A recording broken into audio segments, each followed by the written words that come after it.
Friends, इस video में हम डिस्कस करेंगे डीएसबी जेजे का टीयर 1 का रिजल्ट की डेट कब है और जेजे का जो टीयर 2 एग्ज़ाम है डिस्क्रिप्टिव पेपर, ठीक है, वो कब होगा, उसकी एक्सपेक्टेड डेट क्या हो सकती है, क्या इलेक्शन के बाद होगा या पहले होगा, रिजल्ट कब तक आएगा। मतलब अभी तक यही सवाल काफ़ी सारे लोगों को परेशान कर रहा है। तो चलो पहले मैं कुछ फैक्ट दिखा देता हूँ। उससे पहले मैं एक चीज़ दिखा देता हूँ। ये एसएससी का था, ठीक है, इसकी डेट्स आ चुकी है और इसने डेट्स कब दी है मैं यहाँ से ही बताऊंगा। देखो, क्योंकि पता है टीसीएस का पास कितना समय है मैं वो भी बताऊंगा और इस वीडियो से ही आपको पता चल जाएगा एलडीसी का एग्ज़ाम आपको कब तक हो सकता है। ठीक है, देखो इसमें 6-7 जून तक, 5-6-7 तक जेई के पेपर होंगे, फिर 24-25-26, फिर 27-28-29। तो इस तरीके से देखो ये वाले एग्ज़ाम्स जो आपका इसका नोटिस आ चुका है और इसमें एग्जैक्ट मतलब 2 तारीख को आपका रिजल्ट आ जाएगा इलेक्शन का। उसके बाद आपका 5 तारीख से आपके चालू है, मतलब एग्ज़ाम जो है दवा के एग्ज़ाम होंगे।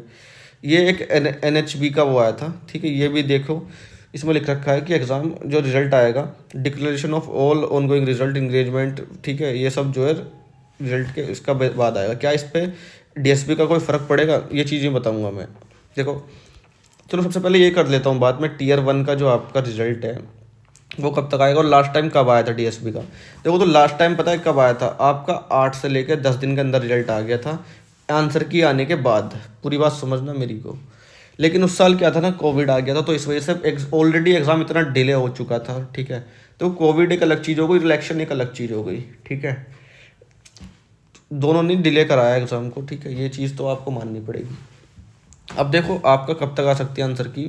तो देखो अभी पता है काफ़ी सारे लोग बोल रहे हैं कि 10 दिन के अंदर आ जाएगी, लेकिन मुझे जो लगता है ना ये मिड मई तक आएगी, ठीक है। उसके बाद जस्ट आपको सिर्फ 15 से 20 दिन मिलेंगे आपको टीयर 2 के लिए, ठीक है। एक्सपेक्टेड ये है टीयर 1 और मैं कोई अपनी तरफ से नहीं बोल रहा, मेरे पास इनसाइड इन्फॉर्मेशन है तो मैं बोल रहा हूँ, ठीक है। जहाँ तक ये मतलब चीज़ें मुझे पता चल पा रही है, टीयर 1 का रिजल्ट आपका, ये टीयर रिजल्ट तो देखो आपका इलेक्शन के बीच में भी आ जाएगा, उसमें कोई दिक्कत नहीं है, रिजल्ट आने में कोई दिक्कत नहीं होती इलेक्शन से, ठीक है।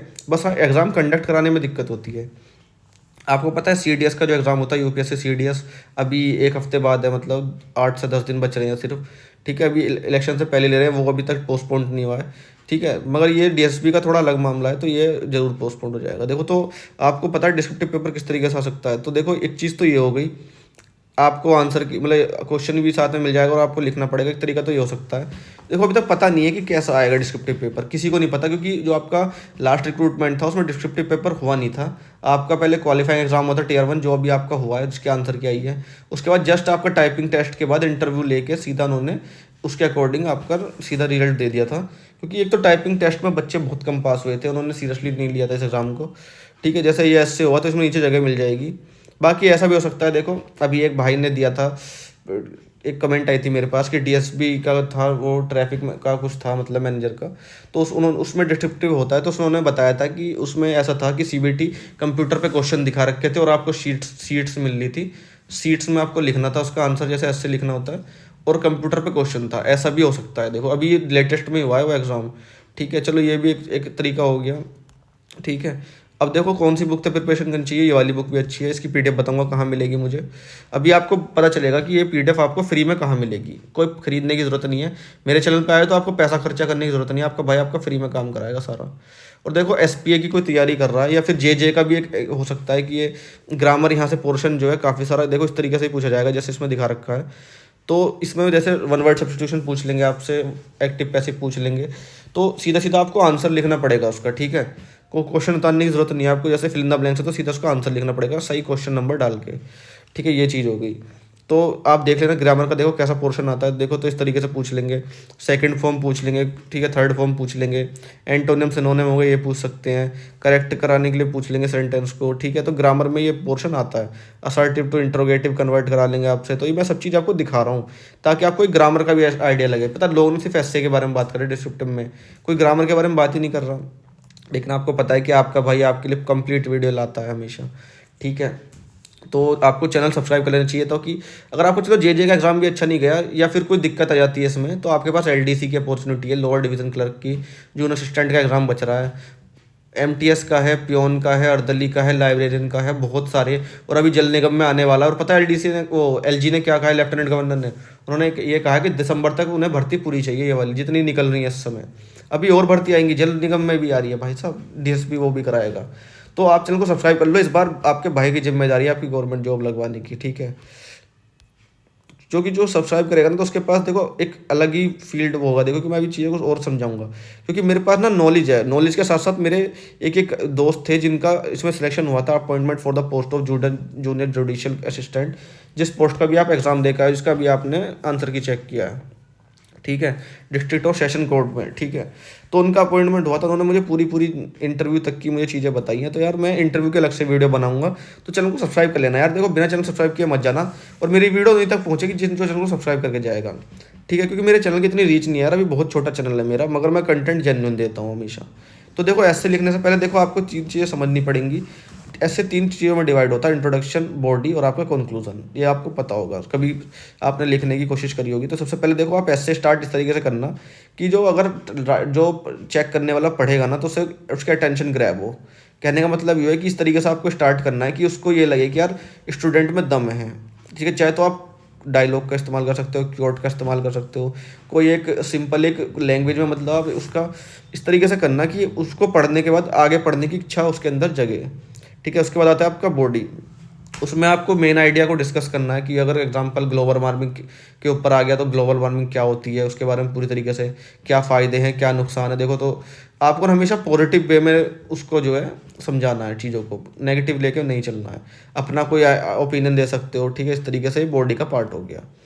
और देखो ये चीज़ भी नहीं कि चलो 300 वर्ड का ऐसे तो आप 250 लिख के आओगे। देखो थोड़ा बहुत 20-25 वर्ड 30 वर्ड इधर उधर हो सकता है, लेकिन वो देखो वहाँ बैठ के वर्ड्स तो गिनने वाला नहीं है, लेकिन उसे लगना चाहिए कि हाँ भाई ऐसे पूरा है, कंप्लीट ऐसे है। तो देखो उसको तरीका होता है लिखने का। मैंने 2-3 टॉपिक दिए भी थे तो बच्चों ने बहुत सारी गलती कर रखी थी, इसी वजह से मैंने वो देखा तो यार मैंने उनको कोई इवोल्यूट नहीं किया। मैं दोबारा फिर टॉपिक्स डाल लूँगा टेलीग्राम चैनल पे। देखो उन टॉपिक्स में से मुझे लग रहा है कि इस बार ऐसे आ जाना चाहिए, क्योंकि देखो मेरे पास ट्रेंडिंग टॉपिक्स है।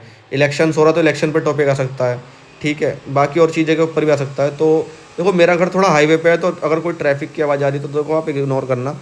बाकी मैं कोशिश कर रहा हूँ कि ट्रैफिक की आवाज़ कोई ना आए, ठीक है। अब देखो ये टॉपिक्स हैं कुछ, ये भी तैयार कर लेना। एआई के ऊपर आ सकता है, ठीक है। अभी आपका जो इलेक्शन हो रहा है उसके ऊपर पूछ सकते हैं। तो जो टॉपिक मैंने इसमें दिखाए हैं आपको वो भी कर लेना। अब जो ऐसे globalisation, newspaper and it uses, role of youth in development, ठीक है। इंडिया डेमोक्रेसी के बहुत ज़्यादा चांसेस हाई हो सकता है आपकी शिफ्ट में ये क्वेश्चन मिल जाए, ठीक है। अब बातें देखो और भी एक इंटरेस्टिंग पार्ट पे लेके चलता हूँ आपको। देखो ये वाली बुक भी अभी बताऊँगा पीडीएफ कहाँ मिलेगी, ठीक है। अभी आपको लेके चलता हूँ अपने टेलीग्राम चैनल पे। सबसे ज़्यादा इंपॉर्टेंट यही है कि आपको कंटेंट मिलेगा कहाँ से। तो देखो ये वाला मेरा चैनल है, इसका लिंक मैं डिस्क्रिप्शन में डाल दूँगा। फ्री बुक्स एंड पीडीएफ करके है, ठीक है। आप सर्च कर लेना फ्री पीडीएफ बुक्स न्यू करके। अब मैं टेलीग्राम चैनल पे नीचे लिंक डाल दूँगा, उसमें आप फाइल्स पे जाना और देखो तो सबसे पहले वाली फाइल यही है। पूरी बुक है भाई साहब, कंप्लीट बुक। इसमें इतने टॉपिक्स दे रखे हैं। देखो आपको कुछ याद नहीं करना, बस आपको जो ना आइडिया लेना है कि ऐसे होता क्या और कैसे लिखते हैं, ठीक है। उसके बाद देखो आपका आता है रियंत वाली बुक। ये भी देखो पूरी की पूरी कंप्लीट बुक यहाँ पे मिल जाएगी आपको एकदम फ्री में।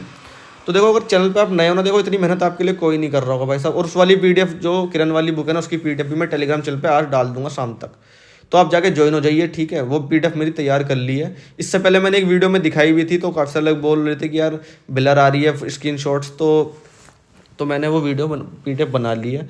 तो आप ना बिल्कुल निश्चिंत हो जाइए, इस बार आपका सिलेक्शन पक्का होगा अगर आप मेरे चैनल को सब्सक्राइब करोगे तो। क्योंकि आपके पास देखो सबसे अलग बात ये होगी कि आपके पास इन्फॉर्मेशंस होंगी, ठीक है। आपके पास इंटरनल इन्फॉर्मेशंस भी होंगी जो मुझे मिलती रहती है अपने फ्रेंड से, या फिर मेरे बहुत सारे दोस्त ऐसे हैं मतलब जो अच्छी अच्छी पोस्ट पे हैं, ठीक है। तो वो ये चीज़ें बताते रहते हैं, तो मैं आपके साथ शेयर कर देता हूँ। मैं उनका नाम तो लूँगा नहीं क्योंकि फिर वो प्रॉब्लम में आ जाएंगे। तो बाकी देखो सब चीज़ ठीक है। ये सब मैं देखो ऑलरेडी अपने टेलीग्राम चैनल पर डाल चुका था, आप चाहो तो जाकर सब्सक्राइब कर लेना चैनल को भी, ज्वाइन हो जाइए। देखो फ्री में कराता हूँ, आज तक आपके भाई ने 1 रुपया नहीं लिया, 1 रुपया भी नहीं लिया होगा आपसे। तो बस आप जाकर चैनल को सब्सक्राइब कर लिए। सबसे पहले मैंने आंसर की वो दी थी अपडेट। काफ़ी सारे लोग ना बौखला गए थे, मतलब पैनिक हो गए थे कि नहीं आएगी नहीं आएगी, क्योंकि पहले 10 बजे बोल रहे थे, फिर 10:30 बजे, फिर 12:30 बजे जाके आपके आंसर की आई। तो भाई साहब मैं देखो अपने फैसले पर टल रहा था कि भाई आएगी तो आएगी। मैंने किसी वीडियो में ये नहीं बोला कि नहीं आएगी, अगर 10 बजे नहीं आई तो आई। देखो आंसर की आई आपकी। देखो काफ़ी सारे लोगों ने क्रिटिसाइज भी किया, कोई दिक्कत नहीं है भाई साहब, देखो यही होता है। अभी आपको विश्वास नहीं होगा ना, क्योंकि आप सपोर्ट नहीं करते, चैनल ग्रो कहाँ से होगा मेरा। चलो कोई बात नहीं, देखो फिर भी मैं आपकी सपोर्ट में पूरा हूँ। बस आप चैनल को सब्सक्राइब कर लेना। और देखो क्या कहते हैं, आगे भी और वीडियोस लाऊंगा एलडीसी की, जूनियर असिस्टेंट की। देखो यहीं हमारा सफ़र यहीं ख़त्म नहीं होता। अभी देखो अगर ये भी अपॉर्चुनिटी अगर आपने मिस कर दी है या फिर फॉर्म नहीं भर पाए हो, तो देखो अभी आपके पास LDC का भी बच रहा है, उसकी एग्ज़ाम की डेट ही बताऊंगा आपको नेक्स्ट वीडियो में। तो thank you so much, I hope channel को सब्सक्राइब कर लिया होगा आपने, और जो मेरे चैनल को सब्सक्राइब करके जाएगा उसके पास 2024 में गवर्नमेंट जॉब होगी। Thank you so much.